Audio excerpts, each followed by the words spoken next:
Hello and welcome back. Now we're getting to the heart of this course, which is story structure. That's what really trips up a lot of beginning writers, but it's so simple that once you know it, you'll be able to do it intuitively, and it'll make all of your novel writing just so much easier and more pleasurable. We're going to begin by looking at the classic story structure of the three-act structure, which is what Greek plays thousands of years ago were using, and it still works just as well today.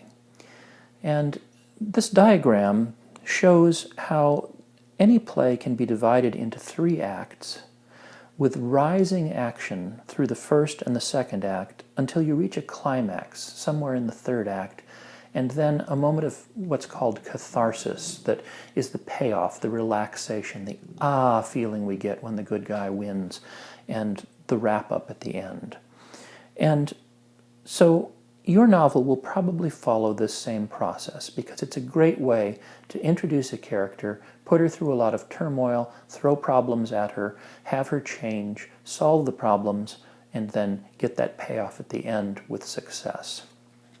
Students often asked me, are the three acts the same length? And they don't have to be at all. In fact, in extreme cases, the first act or the last act could even be a page long, maybe even less. But those are extreme cases. Usually, we need a few pages, dozens of pages, maybe 100 pages, to really get into the action, to figure out what's going on, and to develop some sympathy for the main character. So that's typically Act 1.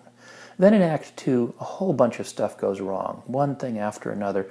All of these obstacles are thrown at the character, and she has to deal with them, and her situation seems to be getting worse and worse and worse until usually at the end of Act 2 there's this sort of black moment that things are just as bad as they can get, until finally she makes a realization. And we'll talk about what that realization is when we break this down into the individual checkpoints of story structuring. But after that realization, she's a changed person, and now she can solve her problem. So she goes, she faces the antagonist, and that's the climax. That's the peak of that action, the payoff, where she triumphs, and then things are wrapped up after that. And so it really is true that most stories have similar structures. And if you think about television shows, movies, and novels that you've read, I think you'll find it's hard to come up with an example that doesn't actually follow that structure. And now I'm going to introduce in short order what we're going to explore for the next 3 lessons, which are my checkpoints of story structure. I've broken the 3 acts into 3 checkpoints apiece that make it very, very easy for you to structure your own novel. And so let's look at this more detailed diagram of the 3 acts and how I would draw the rising action and how I would label the 9 checkpoints within those 3 acts. In the first act, your first job is to hook readers in, and so I call that the hook. This just gets them interested. And once they're interested, you kind of need to tell them what's going on, because often we sort of start in media res, which means in the middle of the action, and now it's time to back off a bit and say, well, what the heck is going on here? I call that section the backstory section because it usually contains quite a bit of backstory. This is where we learn who your character is, how they got to this spot, and what they're trying to do. And now we really need to create some really spectacular action that will trigger a crisis within your character. So this is a direct attack on your character's flaw, typically, and so I call it the trigger, and it results in the crisis. So the trigger closes Act 1, and the crisis begins Act 2.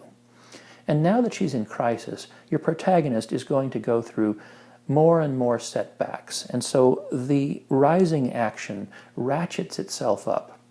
But I use the word ratchet because you can't just assail your readers with bad thing after bad thing after bad thing. You'll tire them out by the middle of Act 2, because Act 2, as you can see, is usually the longest act in the book. So we need to give them a little respite, and that's what a ratchet does, is that it elevates things and then it takes it back a little bit, elevates it some more, takes it back a little bit. And so the struggle is the long middle section of Act 2, and that's where your protagonist keeps getting into more and more hot water until finally, at the end of Act 2, she realizes what's wrong with her. She realizes the thing we've seen all along. She realizes her flaw. She had this flaw since the very beginning of the novel, but she probably didn't see it. For example, if she lacked confidence, she did all these things that an unconfident person would do, but she never stopped for a moment like she does in the Epiphany and thought to herself, wow, I have lacked confidence in myself, and I'm never going to get anywhere unless I believe in myself. That's the moment of Epiphany. That's the turning point of the novel. And that Epiphany checkpoint allows us to now enter Act 3. And in Act 3, she can do something she couldn't do before. She can make a plan that may or may not work, but at least it's a plan.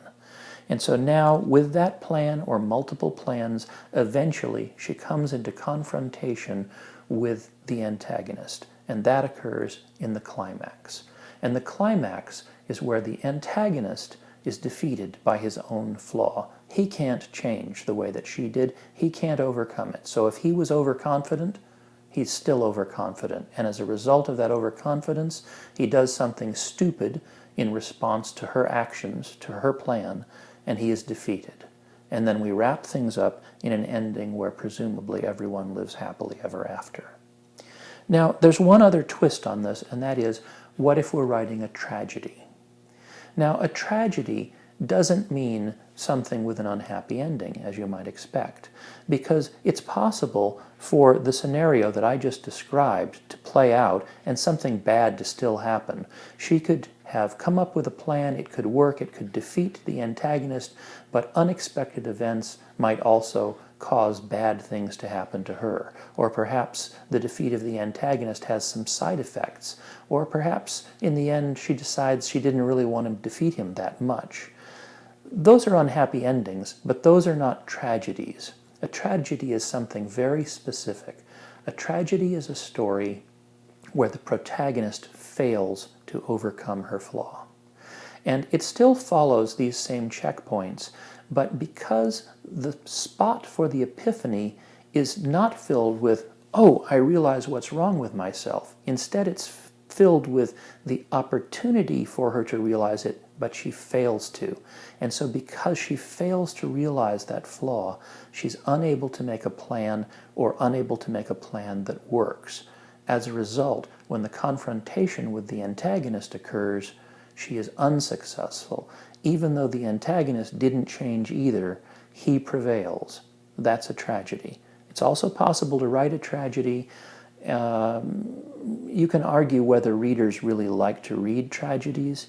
They're more satisfied, I think, if the protagonist actually changes but then fails due to circumstances beyond their control and you have an unhappy ending, as opposed to them just not changing.